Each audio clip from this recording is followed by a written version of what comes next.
નમસ્કાર, હું રાજ. આપ જોઈ રહ્યા છો સ્પાર્ક ટુડે ન્યૂઝ. કરજણ નગરપાલિકા વિસ્તારમાં નવા બજાર સ્થિત ફાઇનલ પ્લોટ નંબર 507ના શોપિંગ સેન્ટરના બેઝમેન્ટમાં આવેલી દુકાન નંબર 1ના નામ ફેરબદલ અને વારસાઈના હકના મુદ્દે વિવાદ સર્જાયો છે.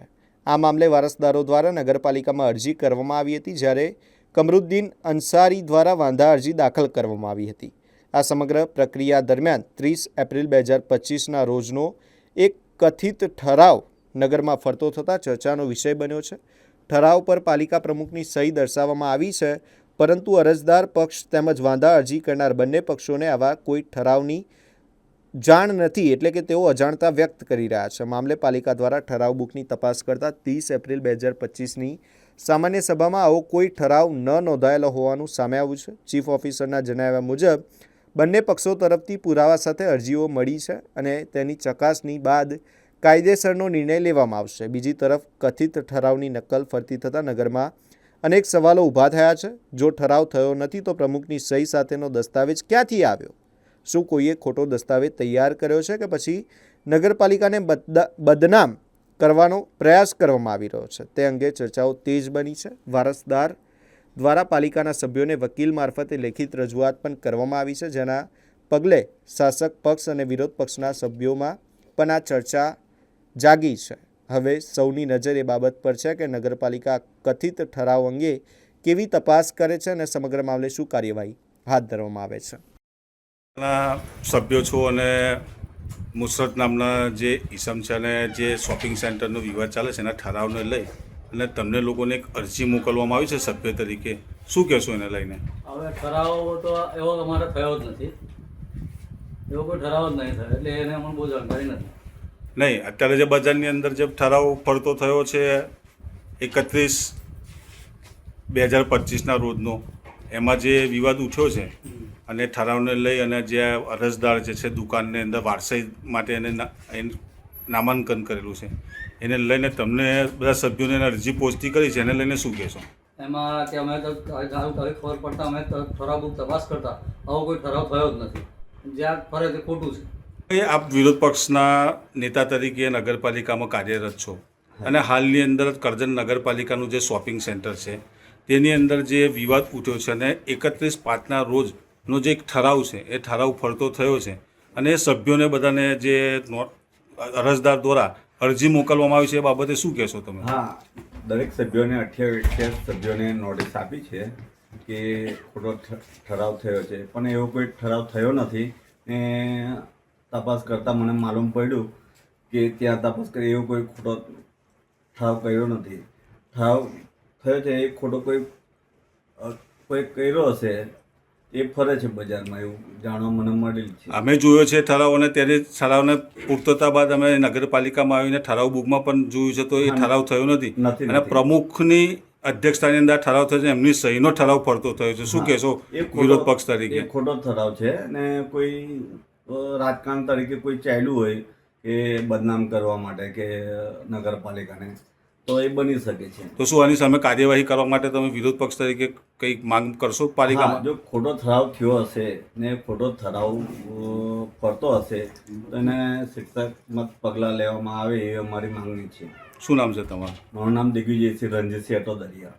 મેં ઠરાવ બુકમાં નહીં કર્યો, ઠરાવ બુકમાં લખેલું મેં નહીં કર્યું. એ તો આખી ફાઇલ હતી ને, ઠરાવ બુકમાં નથી, અમે તપાસ આખી ફાઇલ લઈને આવ્યા હતા, કાગળ લઈ આખી ફાઇલ લઈને આવ્યા હતા ને કાગળની, એટલે કાગળ અંદર હતો અને આવ્યા કે સહી કરી દો, એટલે મેં બધી ફાઇલ જોડે સહી કરી દીધી. પણ તમારા નામનો જે ઠરાવ ફરતો થયો, તમારી સહીના નામનો ઠરાવ જે છે, કમરુદ્દીનને જે ઠરાવ આપવામાં આવ્યો છે, તો એ ખોટો છે? હા, ખોટો છે. સહી તમારી નથી એમાં? ના, સહી છે, પણ એ તો કાગળિયું કોઈ આવી ગયું ફાઇલમાં, એટલે મેં કરી દીધી. એ ઠરાવ જે ઠરાવ અંદર 31/2025ની જે સામાન્ય સભા હતી એમાં જે વહીવટદારશ્રી દ્વારા અગાઉ જે શોપિંગ સેન્ટરની દુકાન બાબતે ઠરાવ કરવામાં આવેલો એ ઠરાવ ક્ષતિયુક્ત હોય એ ઠરાવની એન્ટ્રી રદ કરવામાં આવેલી. તો સાહેબ, અત્યારે જે કમરુદ્દીન પાસે જે ઠરાવ ફરી રહ્યો છે 2031નો, એ શું કહેશો? આપ જે અરજદારનું નામ લો છો એ અરજદારની અરજી અત્યારે મળેલ છે, એનું નિવેદન લઈને એની સાથે જે એને પુરાવા રજૂ કર્યા હશે એ પ્રમાણે અમે તપાસ કરીશું આગળ એની.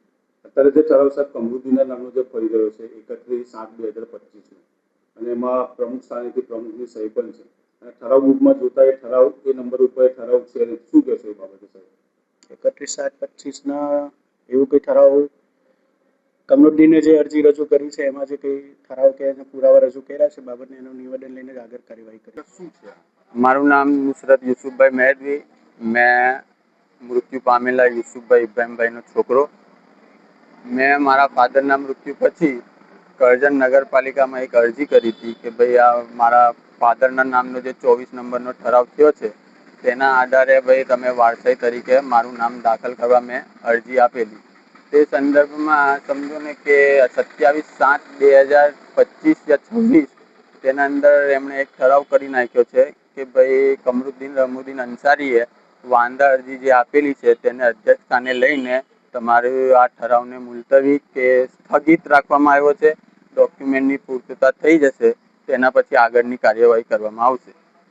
28/8/2025ના રોજ કરજણ નગરપાલિકાએ મને લેખિતમાં જાણ કરી કે ભાઈ તમારા ડોક્યુમેન્ટના અંદર પેઢીનામું ઓછું છે.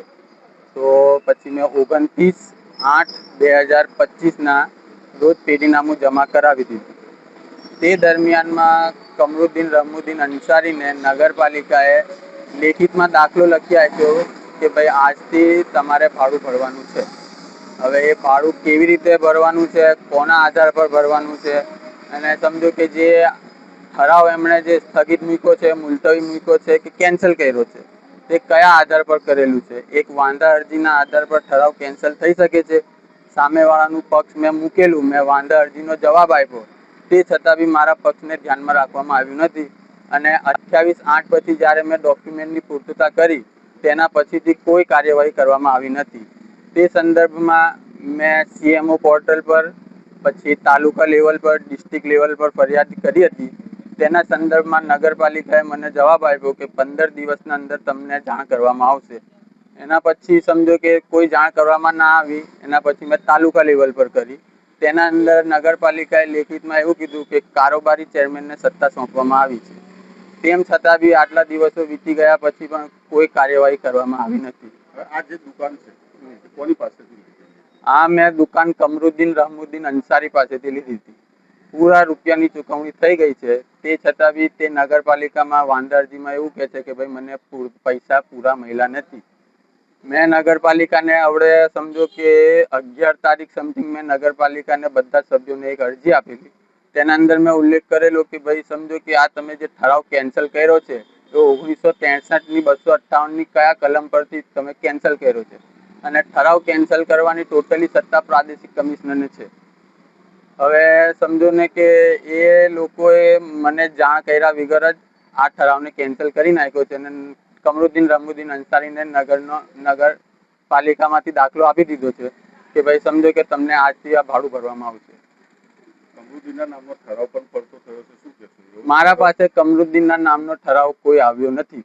મારી પાસે નગરપાલિકામાં મેં RTI જે મારેલી એના સંદર્ભમાં મને નગરપાલિકાએ કાગળિયા આપેલા છે.